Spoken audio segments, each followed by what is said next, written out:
Ryback, Justin Roberts, JTG, Vince Russo. What do these people have in common? They were at one point or another involved in the WWE. They also have their own audiobooks with hours of stories to keep you entertained throughout the week. Russo's in that list, so something's gotta be memorable, bro. You can get one of their audiobooks for free by going to audibletrial.com/bytethat. You'll get a 30-day free trial that gets you access to a library of over 30,000 audiobooks, and you can choose one to keep forever while supporting Byte That in the process. Remember, that's audibletrial.com/bytethat.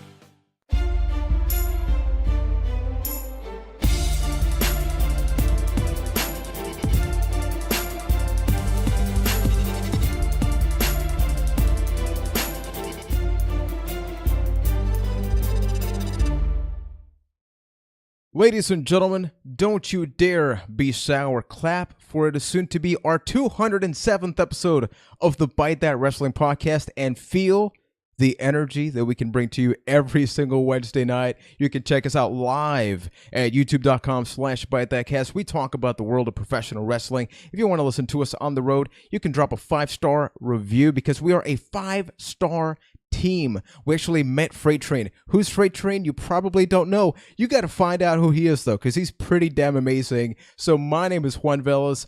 I'm from San Juan, Puerto Rico. Joining me, at least temporarily for this episode, we got Hot Stuff Keith Pochek. We got Ryan McNulty from Boston, Massachusetts. Guys, Keith is a little exclusive this week, Ryan, so we got to make sure to just squeeze the living hell out of the conversation that we can get out of him, because he's going to be gone. Keith's got to get his stuff in. Yeah, he's got to get that. I've got a hot minute to be here, and boy, we're going to make it hot. And spicy, but there's not going to be a curry, man. We're going to have some really cool stuff, gang. We teased on social media that we got a new sponsor. We got somebody that's supporting the podcast in a very different way. So let's just get directly to one of the hottest topics that Ryan definitely wanted to get to on this episode. But before that, the other hot topic is that we are a crowd-supported podcast. So thanks to our lovely patrons, we are able to bring you a bunch of different features and just get the best kind of content out there, right?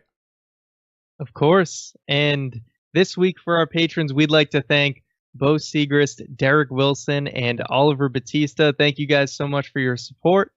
Really means a lot.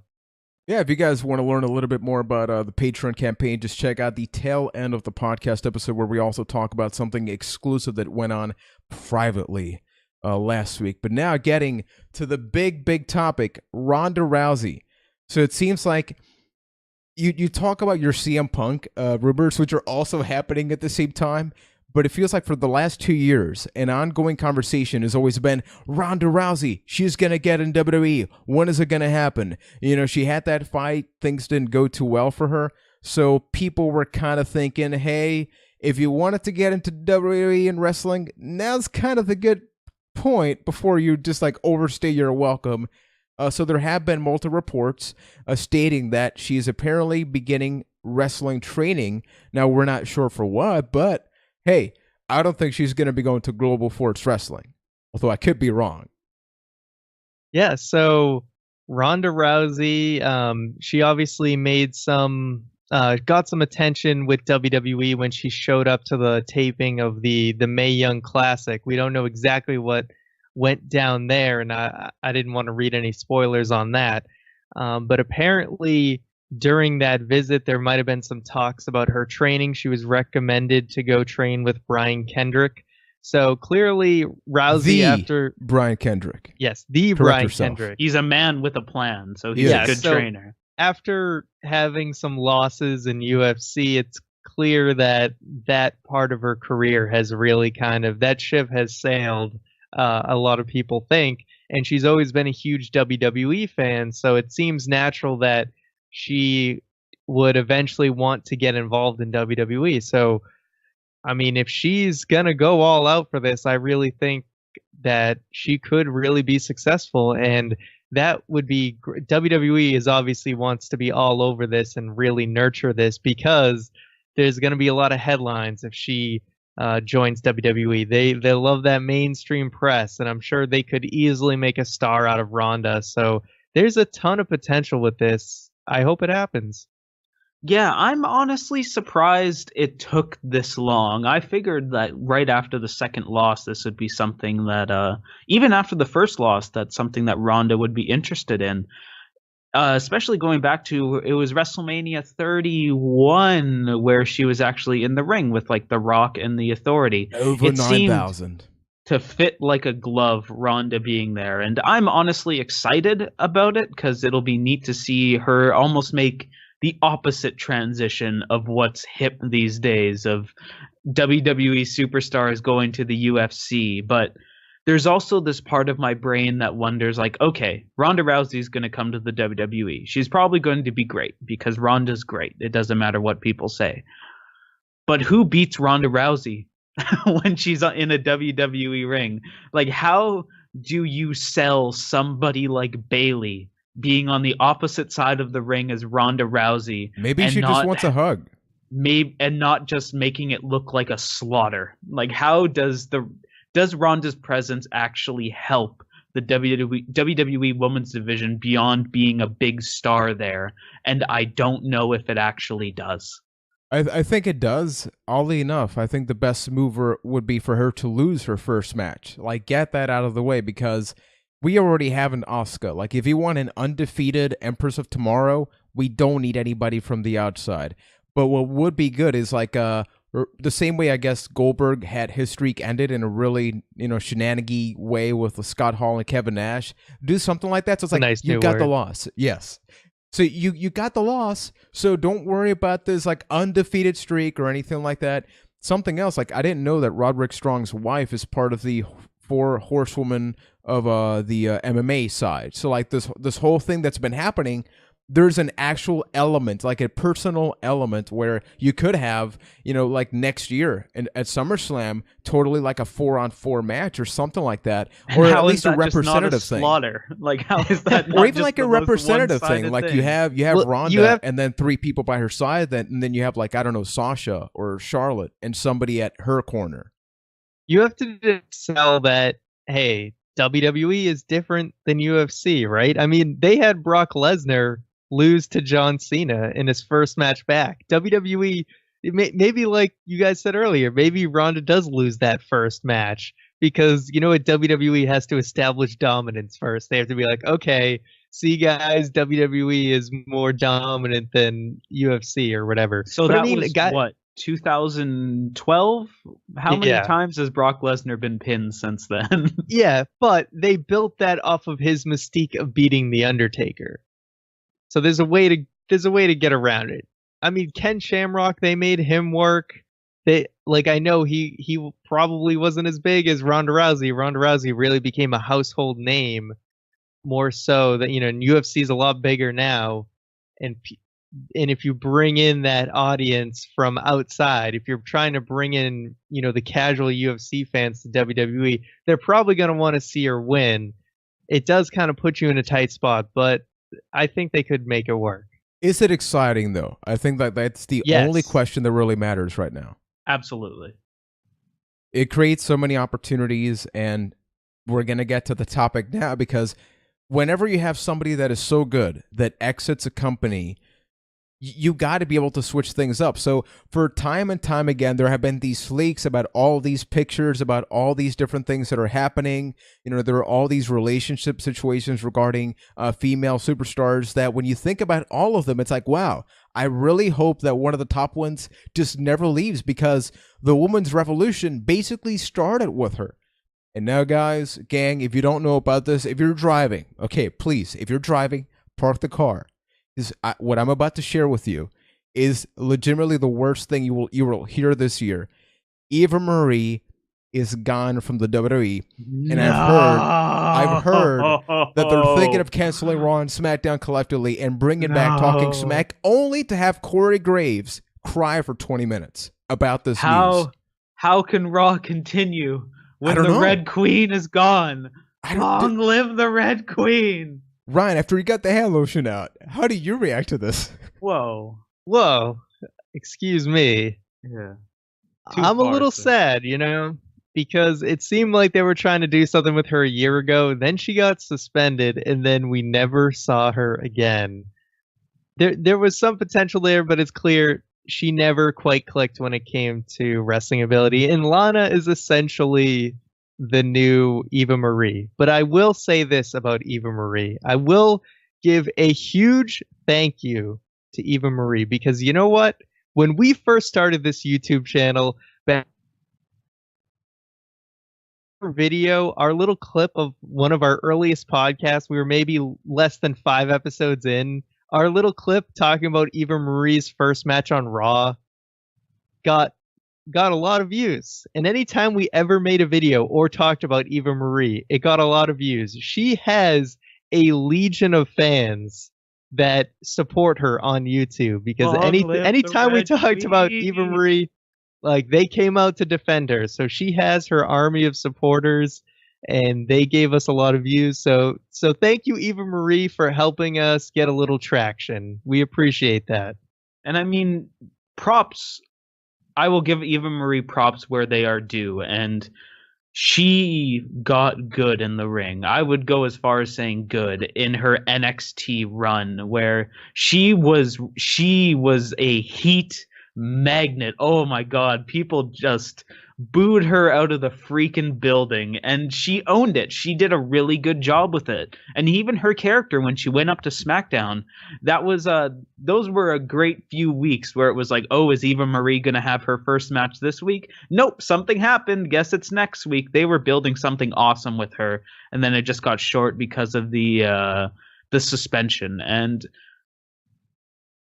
Eva Marie might go down. It's one of the biggest missed potentials in WWE history, in my mind, because of what could have been with the Red Queen. Long live the Red Queen! The kind of missed potential, I don't know, like, how do you define missed potential? Don't actually answer, Keith. This is a rhetorical question. Please do not answer that.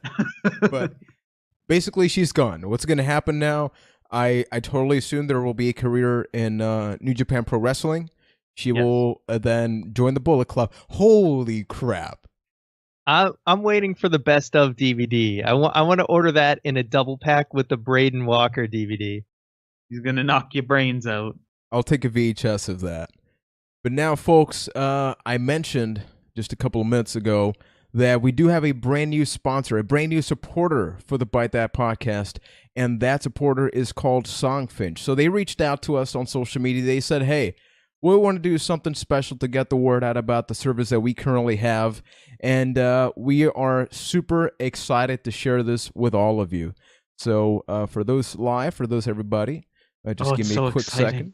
Yeah, it is very exciting. Well, when we first heard this, like, I got a little bit emotional, but instead of talking about it right now, we are just going to play the song, "The Ropes That Tie Us Up Together," that was presented to us by Songfinch, and then we will be right back. So here we go, folks, in 3, 2, 1.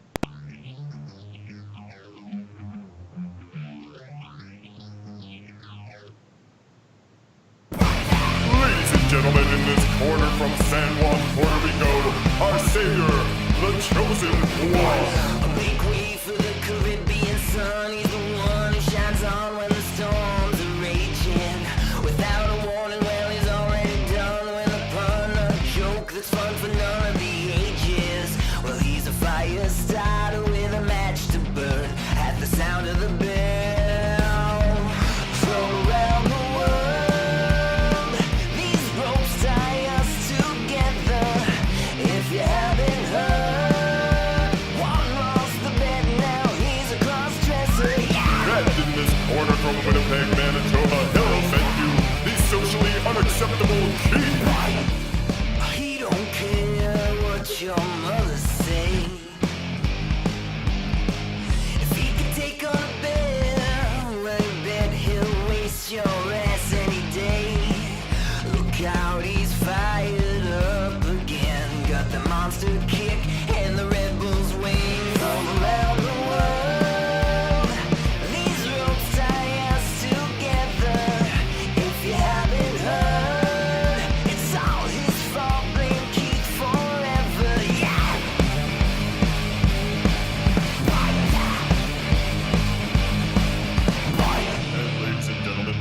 forget. He rants, he raves, he'll get pissed if you beat him in Xbox.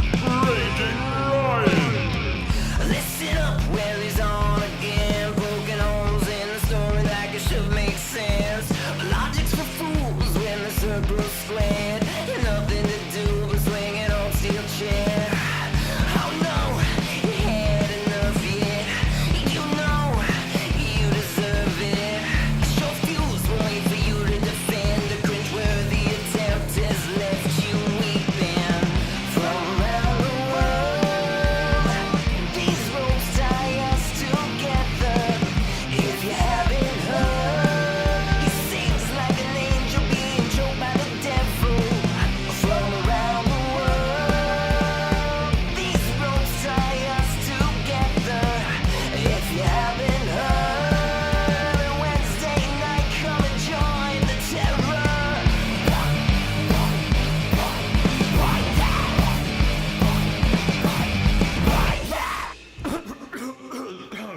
Sorry, guys.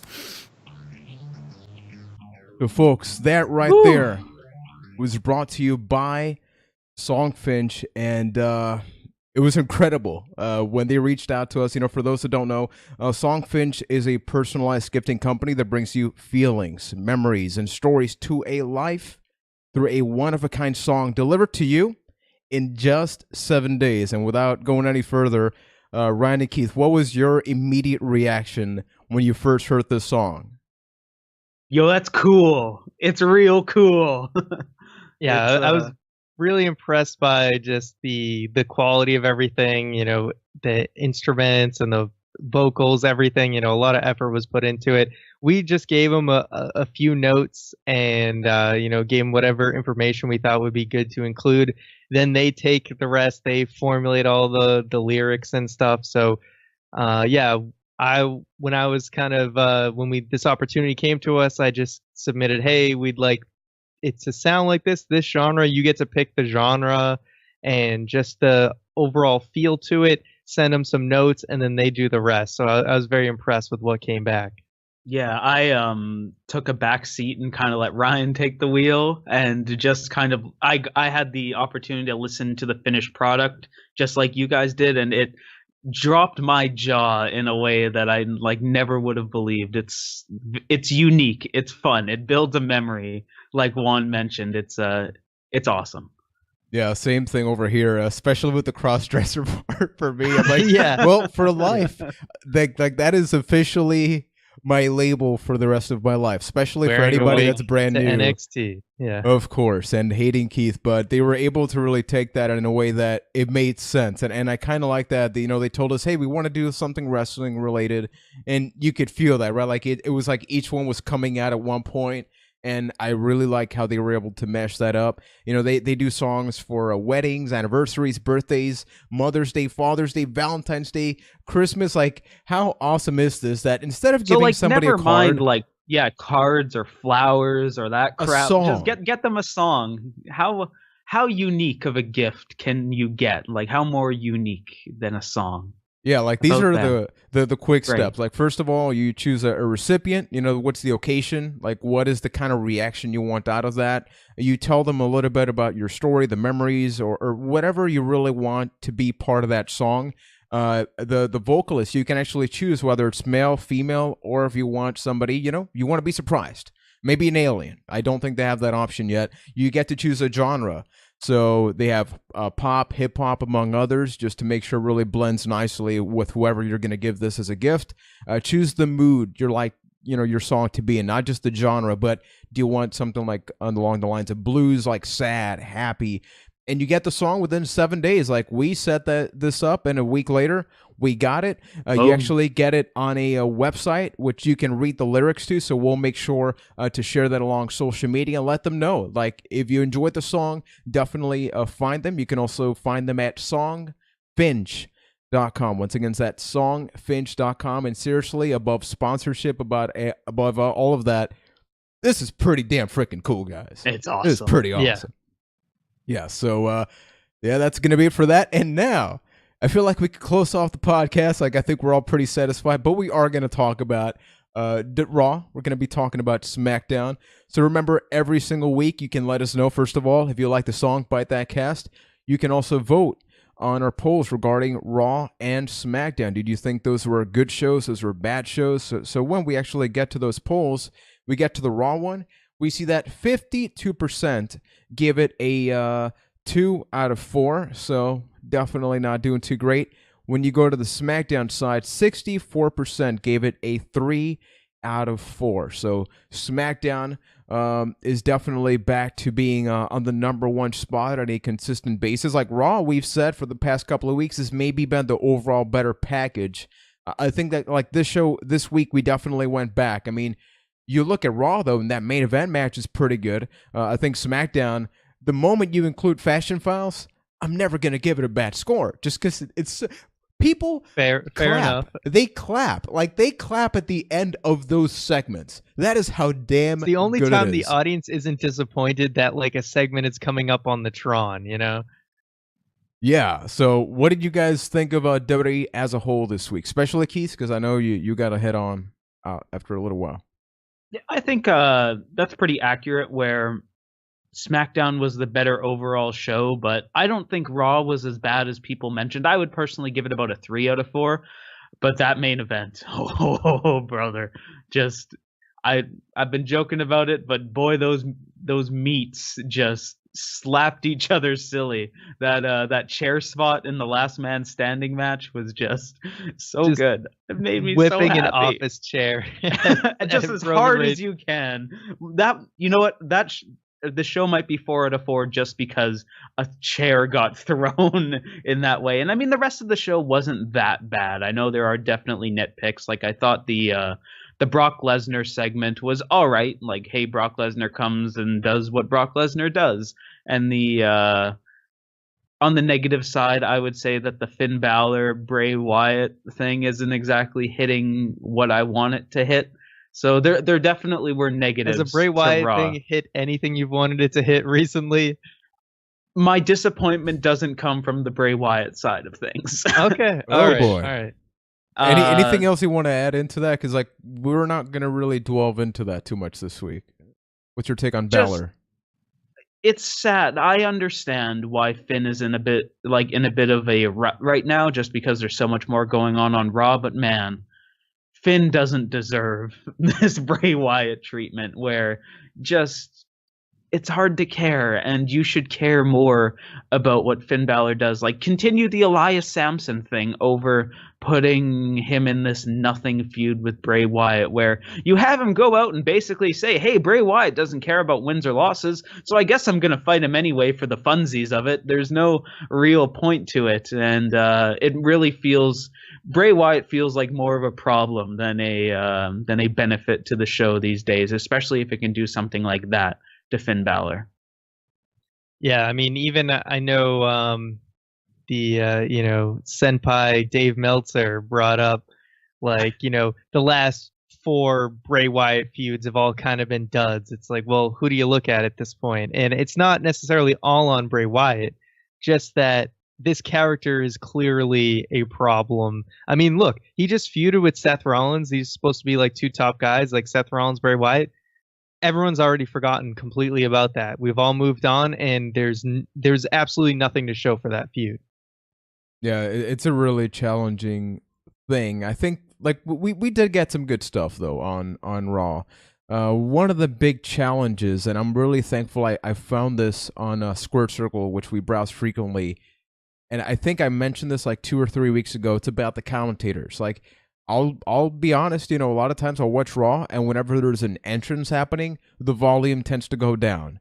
And whenever there's a segment happening, it'll go up. But like I try my best to purposely not pay a lot of attention to what's happening. And there's something like whenever Sasha Banks comes out that I cringe, Ryan. I cringe Ryan style.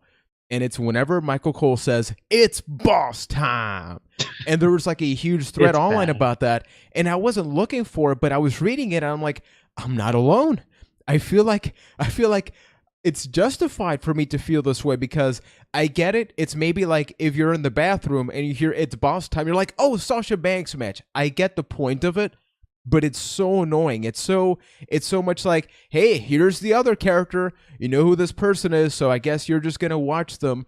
But it doesn't feel organic. It feels too much like I've always said. It's just the next segment and come right back to it. That's the thing. Michael Cole has certainly not been as bad as he used to be, but it's something about when he's trying to force these catchphrases that it does nothing but make me want to dislike whoever he's talking about.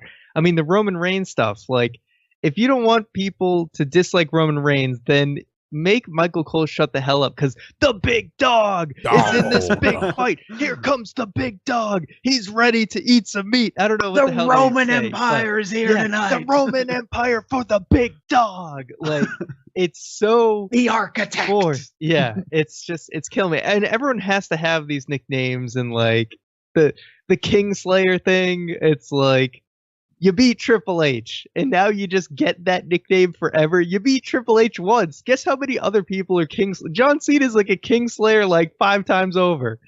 Yeah, if anything, Triple H is still the Kingslayer for all that run of kings that he just barreled through back in the day. But they do feel very, very forced, almost. But it feels very WWE-ish. Like, wasn't that on Bring It to the Table where they called out the announcers because they said structure in the Punjabi prison match, like however many times? Those are the buzzwords. Those are what people want to, what they want people to associate with the superstars, and they just go a little too hard into it. But hey, WWE isn't exactly known for its subtlety. Yeah, I mean, I just remember the days when something like the Cerebral Assassin actually meant something because you believed that Triple H could get in people's heads during a feud. Now everything, it's literally just they slap a name on somebody and there's no actual meaning to it. Yeah, this weekend we're actually going to have a more extended conversation about this, whether it's be like, what's more important, a character or a person that happens to be pretty cool, and hey, they got a cool nickname. Who cares about the actual character part? Because he's called the Kingslayer. You can burn it down. You can put that on a shirt, and you can sell that. Burn it down! Now, talking about friendships. Rollins and Ambrose, guys, I really thought this was going to be it. You know, they were finally going to get together. We've seen this. It's complicated, you know, the relationship between these two guys. And that's where their Facebook status is at. Yeah, and people are just wondering, like, when are you guys just going to tie the knot so you can become tag team champions? And it's just not happening because Ambrose finally opened his arms after totally letting Seth get his ass kicked, you know, earlier in the night. And now Rollins is like, dude, screw you, man. I'm gonna go. Hell, I'll go with Enzo. I'll go with the Heat Machine at this point. I'm not gonna go with you. You guys, what do you make of this? Like, this is one of the only stories where you see the crowd totally in it for the ride. And I'm not saying this in like a mocking way. I think it's really cool that there's a story that people know where it's going to lead to. It's going to lead to a tag team title opportunity at SummerSlam. This isn't anything new, but you like and it. a lot of fan fiction along the way.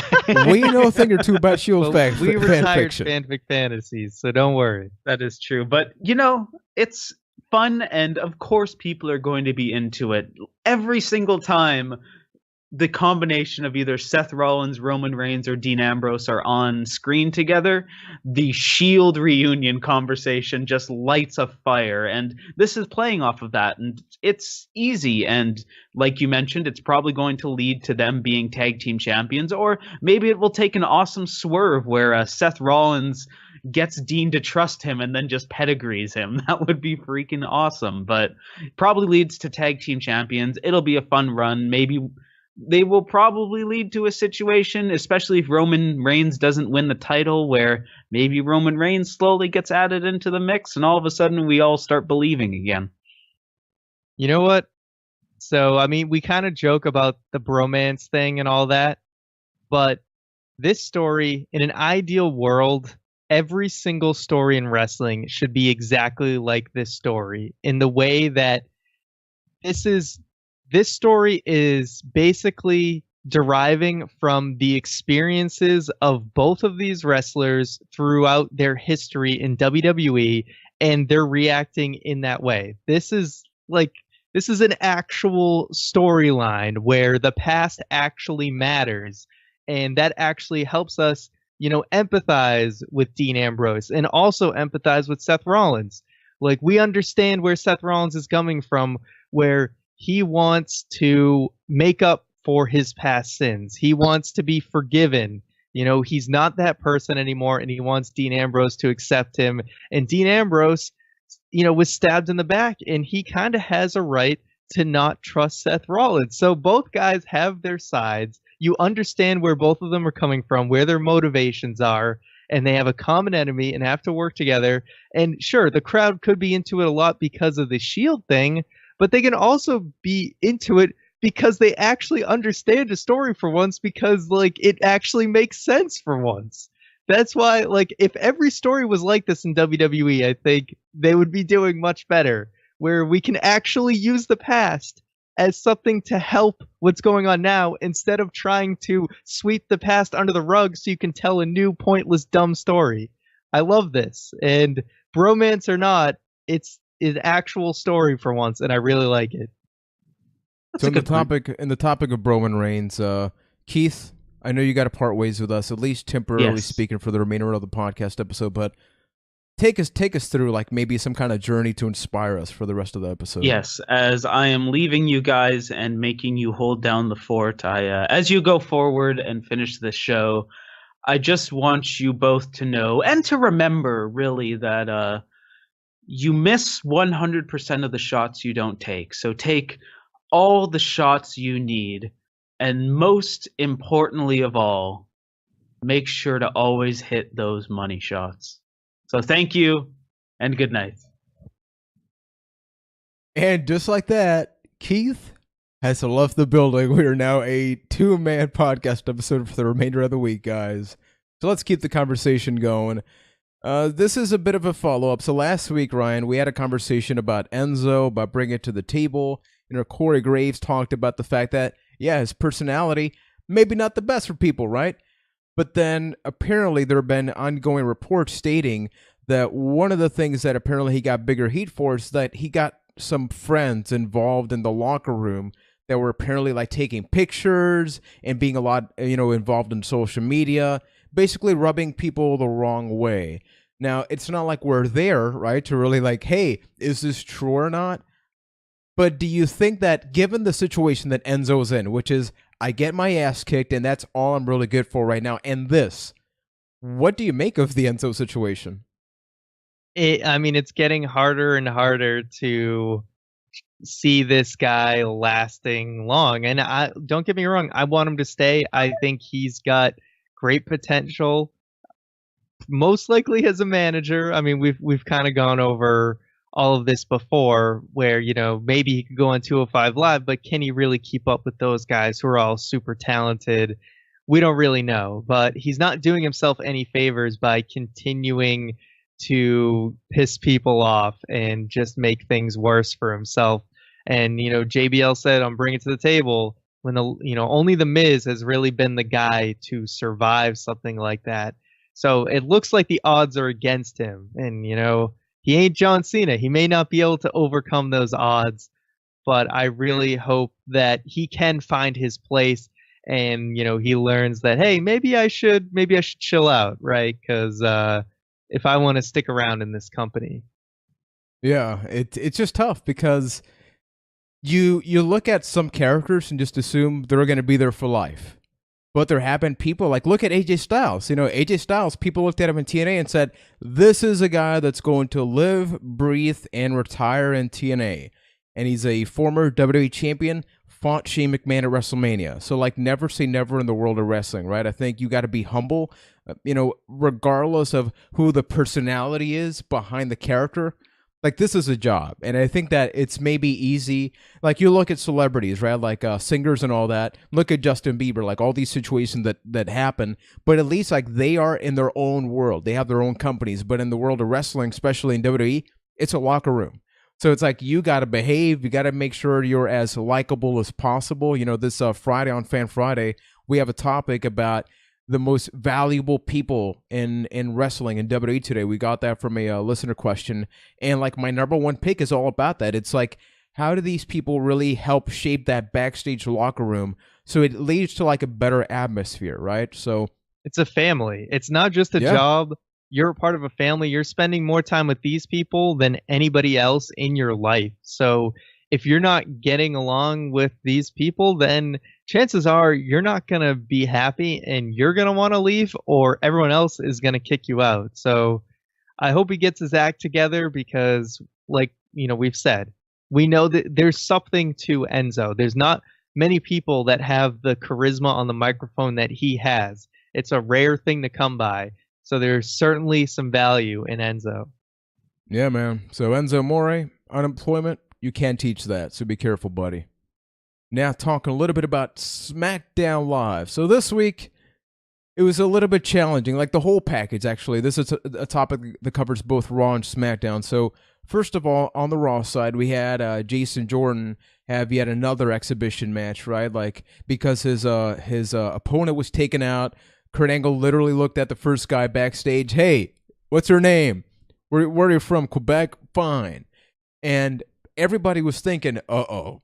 Because Ellsworth got over, any jobber is, by default, it doesn't matter who they're facing, they're going to be more over than the actual WWE superstar. So what happens? People just turn on Jason Jordan like no one's business. But then people are saying, hey, this is totally them turning him heel. This is part of like an arrogant thing. Reports online are talking a little bit about, hey, they thought that because they're in Canada, but the jobber was from Quebec, he was going to get booed. So if that's the case, first of all, don't rely on what you think is going to happen. Like, if you can control that as much as you can, especially for this sensitive character right now, right? Like, Jason Jordan is like on a week-to-week basis on borderline success or massive failure. Like, horribly in that line. What did you make of that? Because that was weird. Yeah, I just think the crowd in Canada, they're kind of they're definitely, in some of these areas. Where were they? Do you remember where they were for Raw exactly? I could not tell you. Plus, I'm geographically challenged, and that's not turned out well on the show. Yeah, I'll look it up after, but. Essentially, I think a lot of the Canadian cities, they're definitely some very hardcore fan bases. So they very much have the mentality of a lot of people on the internet, like the hardcore fans on the internet. So I think they were pretty quick to turn on Jason Jordan. He hasn't exactly lit the world on fire in the several weeks beginning of this Kurt Angle father storyline. I mean, everyone's kind of held out and wanted to see what happens, but really definitely his charisma on the microphone is definitely something that hasn't really shown itself yet. And I think people are already like, this is dumb, and we're kind of over it because it hasn't really gone anywhere. And this could be intentional. I mean, this could be a way of, Chris Jericho, when he was in his Jared mode before his heel turn, was purposely being kind of cheesy and dumb so that the crowd would start to boo him for his heel turn. So they could just be doing this all-American, super white meat babyface thing for Jason Jordan because they want to start pissing people off to then turn him heel, like somehow he's conning Kurt Angle or whatever. Which would be a good idea. Yeah. And I feel like that is 100% the way to go because I don't see this guy becoming very popular amongst fans. He's talented in the ring, but he just seems like he's too timid and shy, quiet to really get the crowd behind him. Yeah, and Justin in the chat, in the live chat on YouTube, clarifies that they were in Toronto for Raw and SmackDown. So that's one of the benefits of having live Byte Club. Thank you, yeah. But overall, I think it's just really challenging for Jason Jordan to be this white meat babyface, like the son of Kurt Angle. You got to turn the guy heel. And this isn't even like a Roman Reigns heel thing. It's just like, oh, we get it, you're Kurt Angle's son, so you're going to, by default, become champion. Like, how does that make me like you? Like, people didn't like Charlotte. People didn't like a lot of these people because of that. Because it's like, oh, of course, you have lineage. I guess that's all it takes to succeed. Now, Jason Jordan has the talent. So, like, it's all there. It's just a matter of how you bring it together. Now, following up to last week, Bayley is actually out of action because of the shoulder injury. So we got these triple threat matches. Next week, we're going to get some follow-up on Raw. But the unfortunate thing is that, yeah, like she's going to be out, and psychologically, it's got to be really challenging for her. So she went out there on Raw, and the crowd were not really caring about her. And it didn't help that she couldn't really handle the crowd. Like, the moment the crowd realized that she felt uncomfortable with them, they did not make it any easier for her. Like, you could tell she was trying to go like, those that tweeted me. But even then, I think that made her look like an asshole. Because, like, you're basically flipping the crowd. That's, like, the people in front row. Well, they're already booing you. Are you really totally helping yourself, though? Are you helping yourself, what is she? I don't think she figured she wasn't going to win them over. I like that she actually reacted to what was going on and didn't just try and soldier through, because how could you when your promo's all about thank you guys for your support and they're booing the hell out of you? You can't just keep doing that, because you're just saying one thing while the crowd's doing another, and it makes you look even worse. So I think she did the right thing and just reacted in that way. Yeah, it's a sad day when this is the state of Bayley, but I think the crowd is more booing the direction of Bayley's character more so than Bayley herself. Yeah. That they've done this character no favors. We all had our worries before she was called up, and unfortunately it looks like that has come to light. And they butchered her in that Alexa Bliss feud, and it's going to be tough for her to recover from here. But this is just the crowd voicing their opinion of the state of Bayley. And if anything, I hope this leads to a wake-up call from those who are, writing for her and controlling it. I mean, even when I think she was on I think it was Stone Cold's podcast, rather, where she was saying, like, her character was in a weird place right now, and she definitely wasn't happy with it. So something needs to change at some point.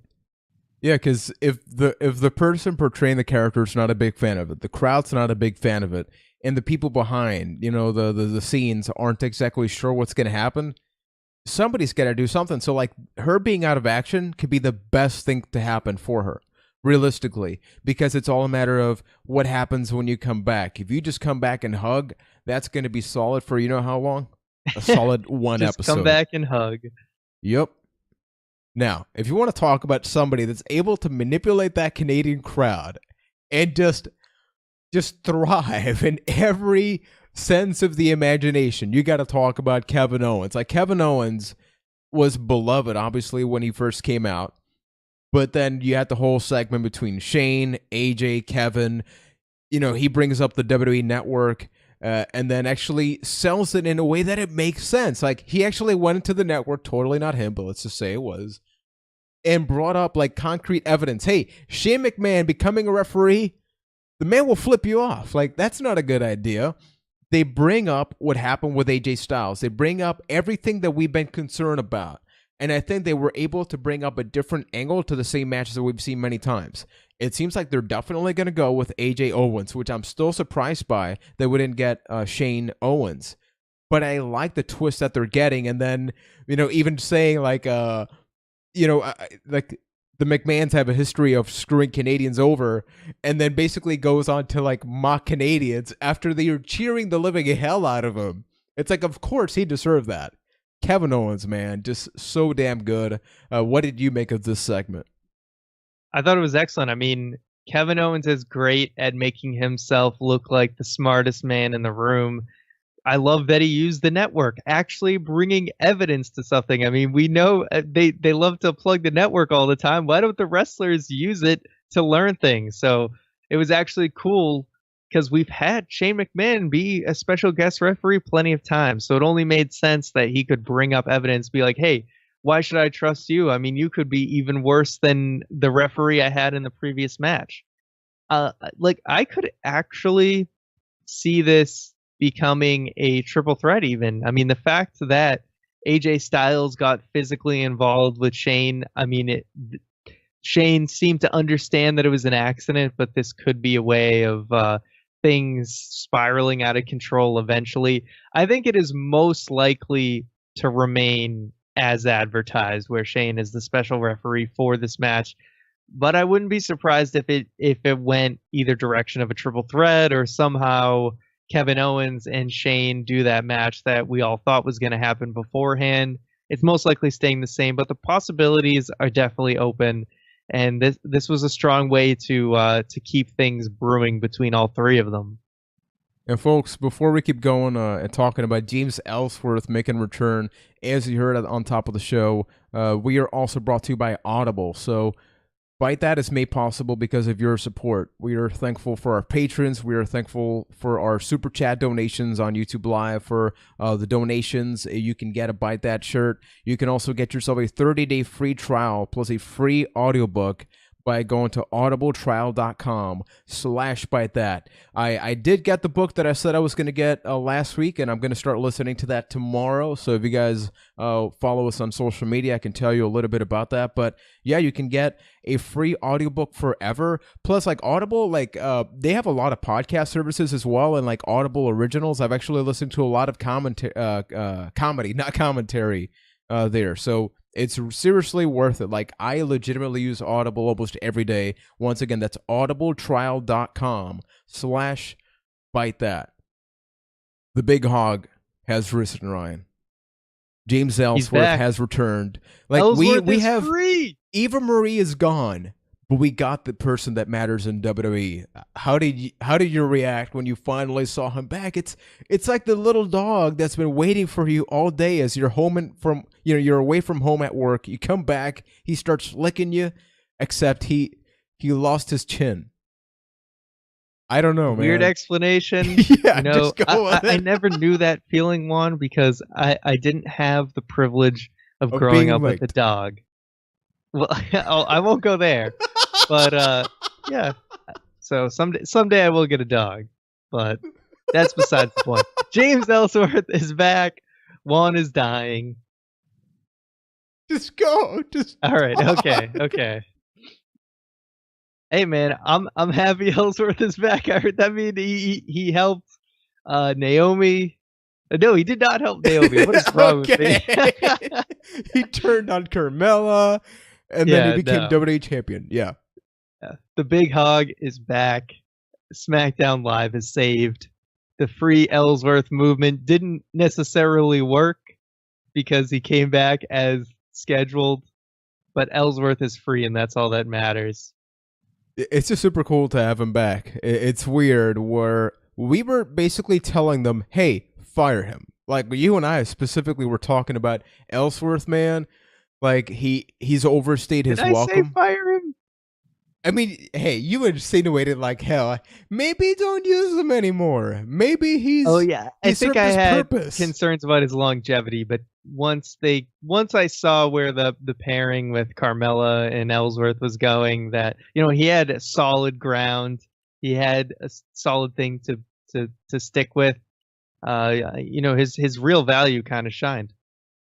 So what actually happened is that on that episode of SmackDown Live, we got a match between Naomi and Carmella, which was tricky because here's the Money in the Bank holder taking on the women's champion. Money in the Bank holder wins. Yet even though it's like if you want to cash in, this is where it would probably happen. She totally didn't do that, and I'm not like, okay, we know wrestling, like wrestling logic, like we don't apply it too much, but I do think it was questionable how at least they didn't insinuate, hey, she's going to cash in right now. Maybe Daniel Bryan stops her like, hey, you just beat her. You can't just beat her again. I don't know, make up some shenanigans. What do you make of the situation? Because it seems like Naomi, the crowd is definitely on her side, but the character, I think it's just like she's a title holder. Naomi's not making the title. She is holding the championship for somebody else. Yeah, I mean, as far as the missed cash-in goes, that's something you do have to look out for. I mean, when you're facing the champion and you win, then it's a huge oversight if they don't at least tease a cash-in. I mean, you can have Natalya come out and just be like, no, this ain't happening. Like, I want to face her at SummerSlam or whatever. I mean, you could do a million little things, or you can, not just have your champion lose in a match to another woman. I don't know.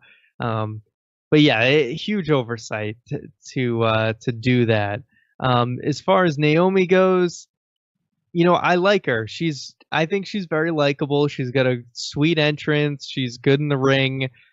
Promo wise, I mean, she's not lighting the world on fire, and it's really just because there's women like Charlotte and Becky Lynch and Carmella just kind of waiting in the wings that in our minds, we're kind of like, these women are better, and we're kind of waiting for one of them to get the championship. So I think that's why she kind of feels like a placeholder, is because there's just more compelling women around her.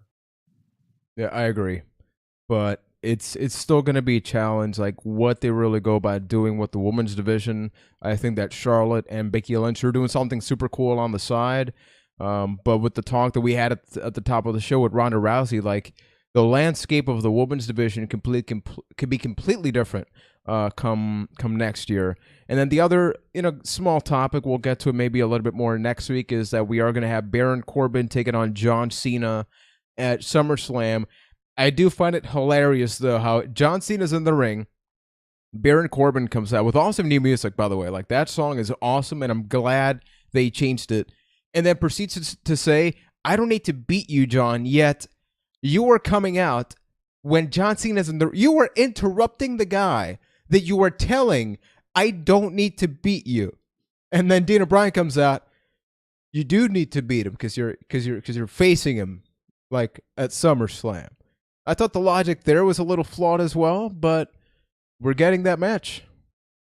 Yeah, I mean, I can see where he's coming from, where he's like, oh, I don't need to beat you to, rise in the ranks because I have the money in the bank. But at the same time, shouldn't you be confident in your ability? Shouldn't you want to prove yourself, especially since they had a one-on-one match before and he lost? So he should probably want to get his win back. Yeah. But I don't know how I feel about the match. As I said, they don't have a lot of time to build it up, really. Like SummerSlam's just around the corner. So feels like a last-minute decision, right? Yeah, it feels weird like something when John else shifted. Cena. It's weird when John Cena seems like it seems like they wanted to do Jinder versus Cena, and then last minute decided Nakamura, so they threw Cena with Corbin. Yeah. I did like how he reacted with the whole dumpster fire thing. Like, Cena just saw the sign in the crowd, improvised. I got my reservations about whether that was planted or not. But let's say it wasn't planted. Planted or not, I appreciated that. When's the last time someone actually reacted to a sign? You know what I mean? Like, and you get the entire audience actually chanting that. That was cool. Yeah, I mean, the crowd was booing the hell out of John Cena at the beginning, and they were chanting dumpster fire along with him at the end. So Cena working his magic once again. Cena knows how to work that crowd, man. So, folks, you can always send us your questions by going to bytethatcast@gmail.com. If you follow us on social media, that's one of the cool ways that you can interact with us as we are watching Raw or SmackDown live. You can send us a tweet to ByteThatCast with the hashtag AskBT. We're across Facebook, Instagram as well, so that's a pretty cool opportunity. And this is weird, Ryan, because we did have Keith, but because he is gone, you are now Keith. We've had I'm two on Keiths. question duty. Yes, so pick the good ones, man. They're all good, but pick the good ones out of the good ones. All right. Well, our first question comes from Tim B. They say, hi guys, I wanted to bring up 2 examples this week of Ryan's favorite thing. Yay! Logic gaps. Oh boy. First was the referee stopping the count on Strowman when Joe attacked Reigns. Why would he break the count? Strowman only got up at 9 on the restarted count. He must have been down for a good 30 seconds when it was all said and done. Also, why didn't Carmella at least attempt to cash in? She was standing over Naomi triumphantly with the briefcase, just pinning her. These 2 really bothered me since they were probably pretty easily avoidable. Your thoughts? So we brought up the Naomi Carmella one, but that first one, you and I were actually texting like during Raw, and that annoyed the hell out of me because your argument with me was, well, Reigns got attacked, so like that's when the referee should technically stop the count. But the other guy was still down. So why? It was a 9 count nonetheless. Like if you had done this at a 7, then fine. Like referee wants to stop it, but it's no DQ. It's basically a 10 count, and I love how little things like this we just have to learn to accept. Like it's part of wrestling.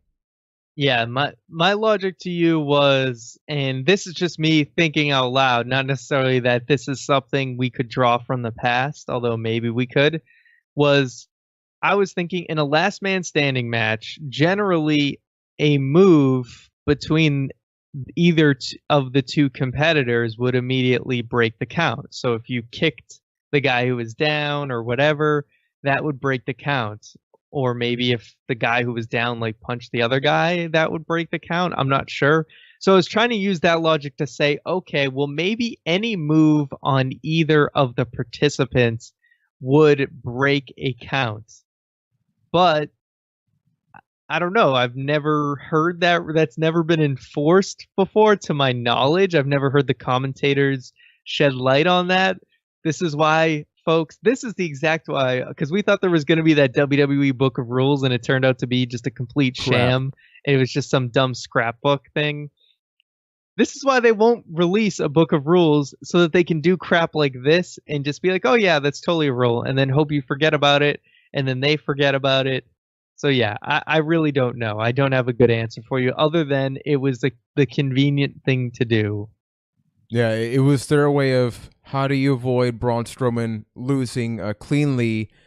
You want to have it be shady where maybe Braun gets the victory, but then he doesn't cleanly beat Reigns. It's what happens when you're leading up to a pay-per-view match that's for a championship and you don't want anybody to look bad, which I guess it happened. So, if that was the purpose, they've technically achieved their goal. It just kind of sucks. But thank you for the question. Our next question comes from Unknown807. What do y'all think of Charlotte stealing Sienna's gimmick from TNA? That seems to be a big story today. Yeah, so for those who don't know, and first of all, I've not seen a lot of Sienna and TNA, but I checked out a couple of pictures. Sienna on social media has posted a lot of pictures comparing her outfit and her mannerisms to Charlotte. A lot of her, she's had these peacock things similar to the way Charlotte has had. She's had other clothing items that are very similar. I thought this was bullcrap, but then I looked at the pictures and I'm like, there's a lot of similarities. And the thing that I guess really boiled the thing to another level was the whole pinky thing. Charlotte's been doing the whole pinky thing a lot. She wants to be fancy with the tea time and everything. Sienna's been doing that as well. So what I'll say is this. I probably think Charlotte doesn't even know who Sienna is, but whoever works at wardrobe is probably a big fan of Sienna. Never forget, it's not like the WWE superstars get, the whole decision-making process about what they wear. Somebody likes something, somebody makes it. That's just the way I see it right now. Yeah, I would not be surprised if there was certainly some inspiration going on, although I would find it surprising that Charlotte would intentionally rip off an already a currently active wrestler. I feel like that's just asking for something like this to happen. I mean, clearly some of her outfits are heavily inspired by just Ric Flair's old outfits and a lot of her mannerisms, but there definitely are some alterations that do really match Sienna's look and mannerisms as well. So it's a tough call, but I mean, people steal stuff from each other in wrestling all the time. So it wouldn't surprise me if there was a little bit of borrowing going on there too. But, hard to give a definite answer on that. But thank you for the question. Our next question. Oh, sorry. Our next question comes from Cody C. Couldn't scroll down on the agenda for a second. Next question comes from Cody C. And they ask, besides the Fatal 4-Way, which match on the SummerSlam card excites you the most and why? I'll say right now, it may actually be AJ Styles versus Kevin Owens. I know it's kind of ironic considering I said last week that I don't care for it, because I just want to see Shane McMahon's involvement. Like, notice how in the promo he said, I'm not going to get involved unless there's basically a reason to. This is wrestling, so he's totally going to get involved. Something's going to happen. And I just think it's going to be the start of the new story leading towards Survivor Series. Like, I think it's going to be whatever it is. Like, notice how Kevin Owens is no longer the face of America now, right? So are they going to go back into that if he does reclaim the championship, or does this become a way of Kevin Owens possibly getting out of the U.S. title scene and maybe moving into the WWE championship scene once Nakamura either wins the championship or Nakamura wins the championship, Baron Corbin cashes in, which I believe will happen. Yeah, for myself, I think the match I'm actually looking forward to most is Sasha Banks versus Alexa Bliss, just because I think their first encounter was really good, and we just kind of had an inconclusive finish to that. And we weren't even supposed to get this match, but I thought they had really good chemistry. Whether they hate each other or love each other in real life, I think in ring they have some really great chemistry, and they have a good chance to potentially have one of the best matches on the card.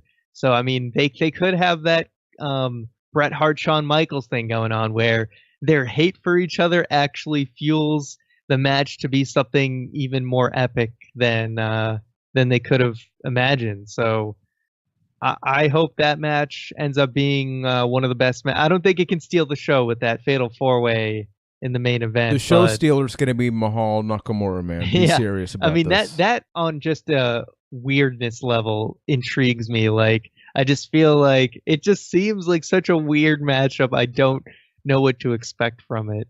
I'm almost expecting literally match starts, suplex, Kinshasa. Wait, I always get this mixed up. Is it Kinshasa? Yes, thank you. I always get that. And 1, 2, 3. I am almost expecting a non-match to happen. Yeah, I'm really expecting like a Smackdown main event. Like, Jinder Mahal, I don't think he's bad, but I don't think his matches are like, I just don't know if we can get a 5-star match out of Jinder Mahal. And I don't think that's a controversial thing to say. But thank you for the question. Our next question comes from TMK Tanner asking, do you have any hidden talents? I can trigger Ryan at will. That's my legitimate talent. I am very good at that. So, fact, this is my hidden talent. After the podcast, we were editing, and I think I mentioned this a while ago. I will just burst into a Nico Bellic impression from GTA 4, which Ryan hates. And I will just keep asking him if he wants to go bowling. If we've had like hour-long meetings where I literally just stay in character and I just keep saying, "That is a very good point. We should talk about it while we go bowling, Mister my cousin, Ryan McNulty, my cousin. Hey, you want to go bowling with me? Thank you. You want to bowl with? I want to bowl with you. You want to bowl with me? Okay, all right, we get it. The thing is, I like GTA 4 better than GTA 5, and a lot of people would disagree with me, but I think it had a better story. So come at me, bros. I don't have any talents, Ryan. I'm not talented. Sorry. No, you know what? The best thing I have is my best hidden talent is using my memory to win arguments. For some reason with my friends, we'll always get into a thing about like, oh, like when this happened or something that we could easily look up on the internet to settle an argument. I'm very good at winning arguments based on memory. So I use that to my advantage. Super boring talent, but it's so practical. It's won me a lot of bets. It's not also bad. Singing. Have you seen my Tyler Breeze video? That is clearly true. Singing. Hey, I sing pretty and good too. want singing. Have you seen his CM Punk Frozen video? CM Punk is gone. Smarks never bothered him anyway. So thank you for the question. Our next question comes from Cynical Justin. What do you all believe are some of the best and worst heel turns? What are some heel turns that didn't happen that you wish did? I really wish Keith was here for this question because I feel he'd probably bring better answers. When it comes to WWE memory, Keith is king. He's the one that pulls us. Keith, come back, buddy.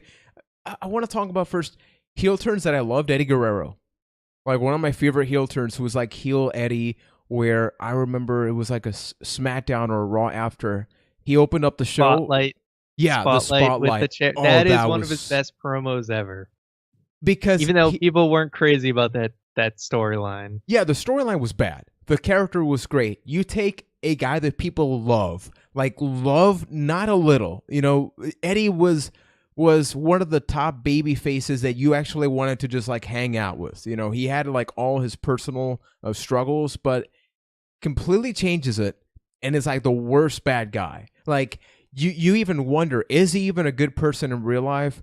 That is the example of somebody that just gets the crowd. Like not even gets being a good baby face or heel, but understands if I do this and this and this, it's going to draw this type of reaction. I just got to live up to it. I got to own up to it. Even if the character doesn't make sense, even if the story doesn't make sense, it was stupid. But he believed it. He never questioned it. And you could feel that in the character. Absolutely. For some of the best heel turns, I'm going to go first with the New Day when they turned heel, when they were they started off as that like gospel super goody tag team, and then they turned heel. That was excellent. And the best heel turn by far in recent memory is the Usos turning heel. I mean, it's like night and day. They've always been excellent in the ring, but their characters night and day. They are so much fun to watch. Worst heel turns. I mean, the worst heel turn, even though I enjoyed the comedy bits, probably Stone Cold at WrestleMania 17, because it kind of like destroyed their popularity. People just didn't want to watch when Steve Austin turned heel. I appreciated the comedy with him, Vince, Kurt Angle. There was a lot of great moments there, but as far from a business standpoint, that has to be one of the worst heel turns for sure. Another bad one was Rollins coming back after Dode 24. People are just like ready to cheer him, and then they turn him heel, and everybody's just questioning why. And guess what they did a couple months after? Turn the guy face, and you blow off all the opportunities that you have for like a nice organic return. 100%. That's one we wished. A babyface turn that should have happened earlier for sure. Yep. What is a heel turn that didn't happen that we wish did? I mean, I wanted to see a John Cena heel turn. It almost did happen. Now, I completely understand from a business standpoint why, but I remember in my head I had like a cool idea of that. What if Cena ended up being the guy who was behind the Shield the whole time or something? I thought Cena would have looked badass in that riot gear, considering he did all that Marine stuff or whatever. Yeah. That would have been super cool, but then they ended up just not really having someone behind the Shield. But yeah, it could have been awesome, but maybe much like the Austin thing, it could have been a bad business decision. One I will say is like The Rock when he came back.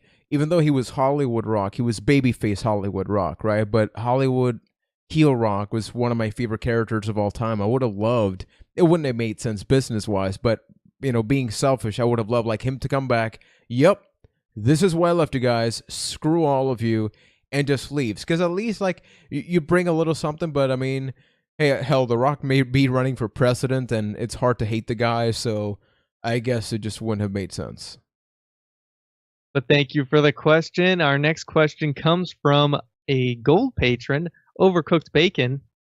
If you guys could bring back one banned rule, what would it be? A, blood. B, chair shots to the head. C, banned moves. Or D, intergender matches. I would have to say blood. I'm perfectly okay with chair shots to the head never happening again. I look at them watch and a video on it on the channel. Yes, I have a full-on video, one of our most controversial videos. If you want to see wrestling fans be split on something, you take a look at that comment section. It's pretty cool. I think blood can tell a story. It doesn't need to be a whole lot of blood. It doesn't need to be JBL versus Eddie Guerrero kind of blood, but it lets you know, hey, this is this is going places. Like, this is strictly personal. Yeah, 100% blood. That can add to a story and is not something that severely puts wrestlers in danger. If you're good about it, if you take all the safety precautions, then blood can add to a story, and that's it. Whereas chair shots to the head, we know safety with concussions and everything. Like, we have to. You can't do chair shots to the head anymore. It's just something that shouldn't happen anymore. And things like pile drivers with banned moves, I don't want to, like, they are too dangerous. Like, we don't want to see more injuries happening. Intergender matches, I'm not even sure that those are necessarily banned. I think they just want to shy away from them. Yeah, and I don't think there's necessarily too much to be gained from that, aside from just making a heel look even more despicable. Definitely blood. So thank you for the question. Our final question comes from Raise2K20, and they ask, who do you think of when you hear the word underrated? I like this. It's not asking who's underrated, but like that word. Who is it synonymous with? And right now, it'll have to be Xavier Woods. Like, I think Xavier Woods, the man isn't running low on money, right? It's not like he doesn't have exposure in WWE, but you never hear about Xavier Woods. You hear about the New Day. Like, you look it up, down, down. You look at everything the man does. And the man has money. Like, I think that it will be criminal if in the next 5 years, Xavier Woods doesn't get at least one championship win. I'm not even saying championship match. I'm saying championship win. He stands for the current generation of wrestling. Like, the evolution of, we've gone from drug abuse to, like, literally picking up and playing games backstage. Like, some people may not necessarily agree with that, but he's created a culture. And his character's fun. He's a solid wrestler when we actually get to see that. That's my answer. This is a really tough one for me. I've kind of got a lot of names kind of swimming around in my head right now, but I would probably have to go with Tyler Breeze. I know he's getting a lot of attention now with the Fashion Police, Fashion Files and everything, but as far as a guy who in NXT was pretty much on, like, main event level, I think he's just he's really talented and definitely could have a future. Him and Fandango. I mean, I know I used to be all against the whole Johnny Curtis thing or whatever. Yeah. But I mean, the comedic timing and everything. I know, right? He is like, he should go into acting at some point for sure. Because no. Okay, I'll agree up until that point, because that means he leaves. Yeah, but you understand, like, his comedic timing and his delivery is fantastic. As far as, like, straight up wrestling, I think both guys are great. But Tyler Breeze, for sure, I think, because they're doing so well in the comedy aspect, might be overlooked for his wrestling ability. So I would go with him. Yeah, so thank you, everybody, for the awesome questions. We always look forward to getting them. The cool thing is, if you're not subscribed to our YouTube channel, definitely do so, because now we have something called a Fan Friday. So some of the questions, like with this week, we have one about 5 valuable superstars in WWE, and that's going to be a really good discussion that I'm looking forward to having. So with that, we go to the Byte That weekly update to sort of catch you up on what's happening. We got some really cool things. Yeah, so going into the weekly update, we do want to remind you guys, if especially if you're listening to us currently on iTunes, Stitcher, whatever podcast platform, we do have a second podcast feed called Byte That Plus. You can look it up on whatever app you're listening to us on. Search Byte That Plus. That is our secondary audio feed where we have things like, we just put up our video and audio clip of, has NXT gotten better or worse since it began? We kind of talk about old NXT versus new NXT. So if you're an audio listener, you don't have to go to the YouTube channel. You can actually listen to it in audio form. That is also where all pay-per-view reviews are going to be. So for the SummerSlam review that comes a week from Sunday, that's going to be up on Byte That Plus. So make sure you find that feed and subscribe to that so you can get any new updates for that. And review it. What was that? And review it. Hey, you want to spread the word? Yeah, throw a review to that. Help us out. Help us get the word out about Byte That Plus, because we are consistently adding content to that feed. So as I mentioned, that video, has NXT gotten better or worse? That's up on YouTube channel and Byte That Plus.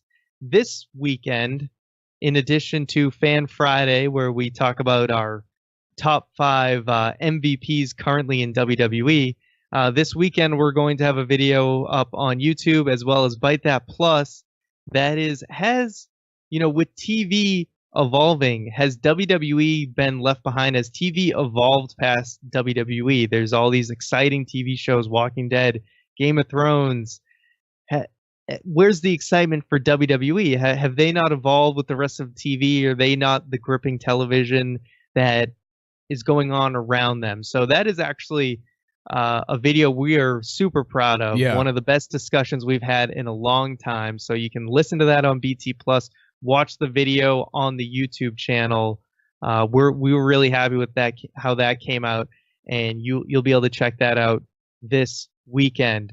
We want to remind you guys about our Patreon, patreon.com/ByteThat. We got a lot of sweet perks on there. If you pledge $5, you become a gold supporter. You get access to an exclusive commentary. We do a full commentary track over the network version of Bad Blood 2004, which is the first pay-per-view that the three of us watched together over the internets many years ago. So that's an awesome new thing we're doing. Patreon also, you get access to a Discord channel. All us included and our patrons, we're all there hanging out, chatting. It's an awesome time. We also, this past weekend, did our first private show that's exclusive to gold patrons. They get a live stream. We talk for an hour. We interact with the chat, answer any questions.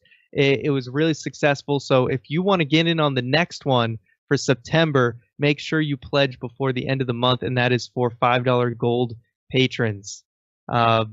So that's going to do it for this week, guys. We want to give a big thank you to Songfinch, who did that custom song for us. Yes. So if you want to do a custom song, it's the holidays are coming up real soon. So if you want to do some for somebody special, you want to do a song for them, it can be done. You throw them a few notes, tell them the genre you want, and you can do something special for a special somebody in your life. So we really appreciate them doing that for us, because that was a pretty awesome song. We hope you guys enjoyed it.